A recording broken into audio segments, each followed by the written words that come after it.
What's up, guys? Welcome back to Newswave. Well, Nintendo won a court case in the UK, and while it makes sense for them to do so to fight against piracy, there is some questionable tactics that have been taken here by Nintendo, and I guess just in the UK. We're going to go over that because it's not quite as cut and dry, and it's hard to say how much further this could reach outside of the UK, but we'll go over it here. Then also, I want to talk a bit about apparently some other PlayStation events are being teased for later on this month. Not necessarily just that Last of Us Part 2 event that's happening for the media.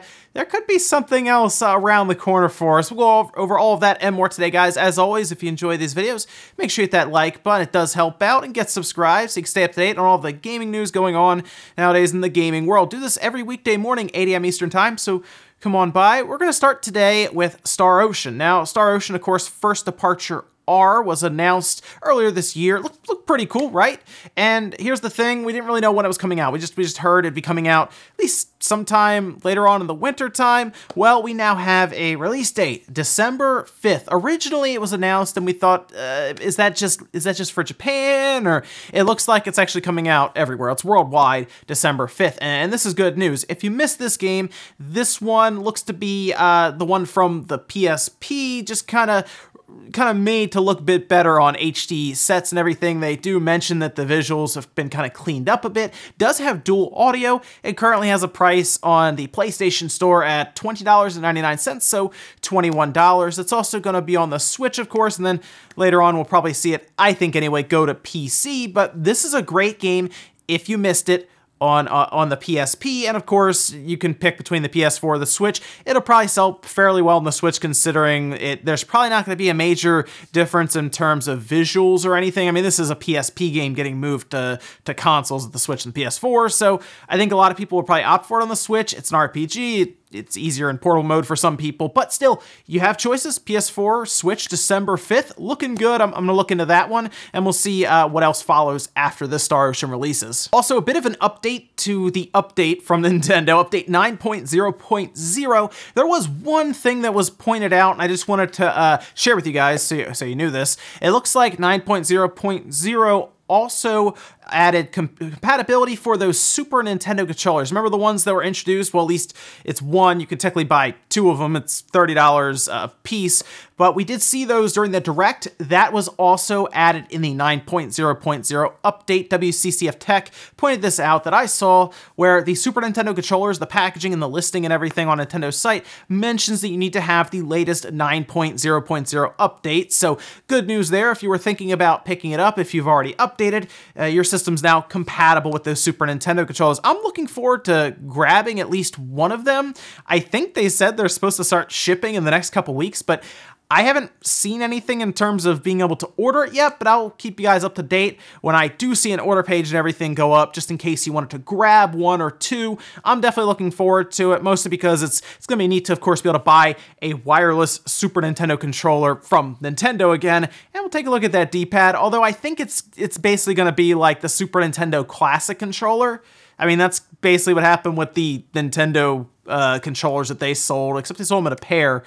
Be nice to get them single, though, here with the Super Nintendo controllers. Oh, and the world of game streaming continues to have more and more participants being added. Now, if you missed this completely, EA did announce, I think it was like at the last year, like the end of last year, somewhere in there, Project Atlas, and that was going to be their own streaming service. That's right. We, of course, have several of them now. The big ones, of course, being Google's Stadia, Microsoft's xCloud, of course, those two, Stadia and xCloud, going against each other. But Project Atlas is something that EA is trying to get off the ground, and in order to do that, they're going to be having their own little private beta, kind of. It's a whole sign-up process. Now, they've already started this. This started very, very early morning on Tuesday, 1 a.m. Eastern Time, and they're doing 4 different games. There's a full sign-up sheet you can check out. I'll leave in the sources below a link to an article that goes over all of this. But the games they're going to test include FIFA 19, Need for Speed Rivals, Titanfall 2, and Unravel, with the idea being we're going to test this across multiple different platforms, including PC, Mac, cell phones, tablets, and smart TVs. And yes, we're going to get to a point, this is going to happen, where we're going to have pretty much everyone with their own streaming service. Is that really what we all want? hard to say. Some people probably like the idea of game streaming services, much like, you know, we have these streaming services for TV shows and movies and stuff, but those aren't really interactive like a game where you have inputs and everything and latency. So I don't know. I'm more frustrated with the idea of splitting up tons of subscription services, because that would get really annoying when it comes down to it. But we'll see what happens. EA being the latest one, trying to jump in the game streaming trend right now. And guys, some of the quick news out of the way, let's get into the bigger stuff. Let's talk about Nintendo in the UK versus devices that allow you to hack your Switch and essentially download games and play them on your system, piracy. It's something Nintendo's been fighting for a while, since of course it's so easy to hack the Switch, like you do with a paperclip, right? But we do have some places selling their own software to go along with that to make it even easier for people to load backups that maybe they find online, right? They're not their actual backups at home. They are using someone else's backup that's been uploaded to the internet, that's been downloaded thousands of times. So of course, Nintendo might want to fight against that. And in order to do that in the UK, they have won a court case now that seems to block different sites in the UK through ISPs. Now, I'm actually going to go over a quote that was released here, kind of just giving us an idea as to what happened. Today, the UK High Court found the sale and distribution of circumvention devices for the Nintendo Switch unlawful. Nintendo is pleased that the UK High Court has confirmed that dealing in devices or software that enable piracy on Nintendo Switch systems is unlawful. The decision will help protect the UK games industry and the more than 1,800 developers worldwide that create games for the Nintendo Switch platform and who rely on legitimate sales of games for their livelihood and to keep bringing quality content to gamer. These circumvention devices, which enable the use of unauthorized copies of video games, jeopardize the businesses of those who uphold and rely upon the sales of legitimate products. So what's happened here is Nintendo has gone through the court system in order to get these different websites blocked in the UK. Now, what's really funny is I didn't really see any articles or anything name the websites that were blocked, which was a little weird to me because, well, I guess that should tell you something about that. So here are the 4 websites. We have teamexecutor.com, sxexecutor.com, sxflashcart.com, that's the R4, and then executoros.com, which is also stargate3ds.org. And Team Executor has been, we've talked about Team Executor before, right? They've released different products that even had source code or just code in general that was like copied at one point. It was a whole thing. It's really funny to think about like what they're selling as a shady project, a product that then has shady code in it because they've copied it. So like the shady product is even more shady. It's a whole thing there. But consider this. Nintendo appears to not have been able to get them to just be removed. Like, I guess they couldn't knock their website down or anything. So what they decided to do was go to the UK and have them basically pass through a court system to then have the ISPs block these websites from customers. That's the questionable part here. Is it actually, like, do they have a case to have these websites removed? Because that's something that I would have expected. If it really is as unlawful as they say and everything, I guess it depends on different parts of the world and all of that, but can they really not get these websites just yanked down or sue them or go through there rather than tell the ISPs that they have to block these websites from customers or people in the UK? Here's the other thing. Most people who want these, they'll just use a VPN. Like the people who are going to go through this already have some technical knowledge because there is a bit more than just, here's a paperclip, bam, and now I have 30 games on my Switch that I didn't pay for. It's a bit of a longer process to that. So a VPN is a pretty easy workaround that I would assume would work fine. And then they're just doing it all over again. I guess the idea here is they're making an effort. They're setting an example, which is you're going to be blocked in the UK now because we've gone through the courts and won. That's all I can really see here. I don't know if this is going to affect things too much. It might be the start of something. I don't know if they're going to be able to do this elsewhere, though. I think, at least to me, questionable to have the ISP block websites when you're a paying customer. It's very weird, but that's the route we're going. Nintendo is ruthless, Sony's ruthless, Microsoft's ruthless when it comes to this kind of stuff. So yes, they will use any means necessary to block it or have it taken down.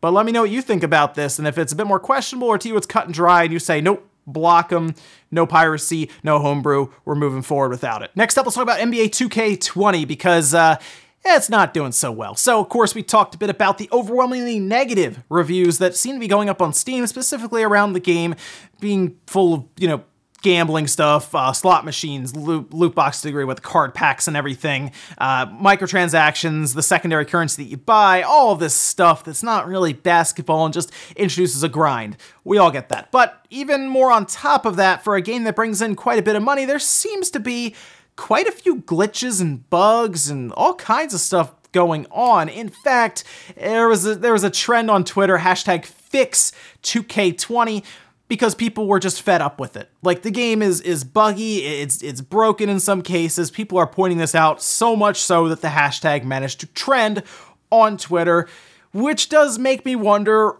what happened. I mean, it's a yearly series. Why are there so many issues when most people look at these things and they don't see a lot changing year to year? Of course, there's the joke that it's a roster update for $60, and to a degree I look at that and say, yeah, I mean, that's kind of what it looks like, right? But then we have things like the taskbar icon still being NBA 2K19, despite it being 2K20, and you do start to wonder, where's the effort going here? Because that slot machine looked real good. Looked like they put a lot of detail, had the handle, had like the nice shine on the knob at the top, the little red ball at the top of the handle and everything. Everything spun real well. They had extra shadows on it.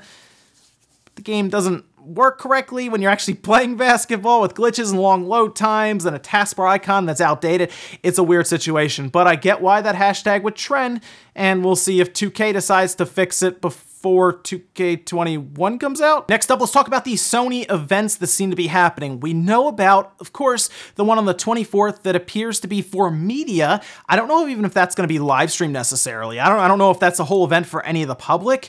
That could be something where they are just inviting different press outlets in to either play the game or ask questions for interviews, all kinds of stuff there, and then it's set up as an embargoed situation where later on they can then talk about the game as they put up articles and videos and all kinds of stuff. But it looks like we may have another event that week, and that could be a couple of things. And this came from Daniel Ahmed, who posted on a forum talking about how this isn't the only Sony event that week. The 24th, of course, being when The Last of Us Part 2 event is going to happen for media and press. But that's not the only event, apparently, and the only thing I could think of is State of Play. Now, you might be wondering, how would Daniel Ahmed know this? Well, I can tell you straight up that he gets a lot of the press releases and different things because he does work in the industry as an analyst. He sees a lot of stuff that's under embargo and gets kind of thrown his way, and like, he'll know about different things in the Nintendo Direct before it actually happens, or a State of Play before it happens. I don't know about State of Plays, for example, before they actually happen in general, like the dates and everything. Most likely there is something to go alongside of this. I would like to think that it's another State of Play that probably has The Last of Us 2 Part 2 release date included, maybe something with Ghost of Tsushima, maybe some new game announcements, maybe they'll throw a few indies in there. But it's something to keep an eye on that week with the 24th. So not next week, the following.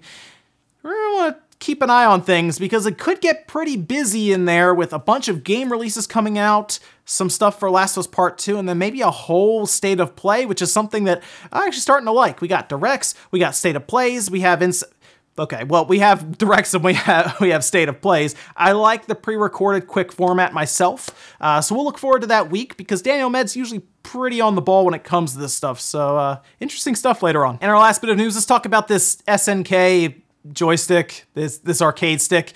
It's a plug-and-play system. It's so strange. I don't know what's going on. SNK is doing some weird stuff right now, right? Their Neo Geo Mini was okay. I know some purists and stuff didn't like it as much. I thought it was all right. It might have been a little pricey. I thought it would be better to come in under $100, but hey, what can you do? And then here we are now with a control stick, an arcade stick that is a plug-and-play system. It's the arcade stick with a board built in that has 20 onboard games. Don't really know which games are going to be there yet. I can imagine it's going to be quite a few fighting games, whether it's you put Fatal Fury, King of Fighters, you throw the Metal Slugs, basically what we saw on that Neo Geo Mini, but you're seeing pictures of it here, and it does have inputs for other controllers, which they outline as the standard controllers that we've talked about before, headphone jack, and they have arcade stick mode, and then they have console mode, where arcade stick mode will plug into your PC, maybe PS4, maybe Switch, and then you can also shift over to, I guess, console mode, and then boom, you can plug it into a TV. So we got two different modes, arcade stick mode, console mode, and well, it's SNK being weird, but it's at least interesting. I'm gonna give them a chance when it comes to pricing and release date, because I'm hoping the price isn't $100 or more. I'm hoping it's like 70 or 80, maybe even less. I think that's what hurt them with the Mini, was that it was a little overpriced because they put a screen in there, and the screen wasn't even like that good for being that expensive. So we'll see. Maybe they come in at a $60 price, blow me away. Maybe the stick is like a clicky stick, whereas before it was really oddly smooth. We'll see. But keep an eye out, I guess, for this SNK arcade stick / plug and play combo.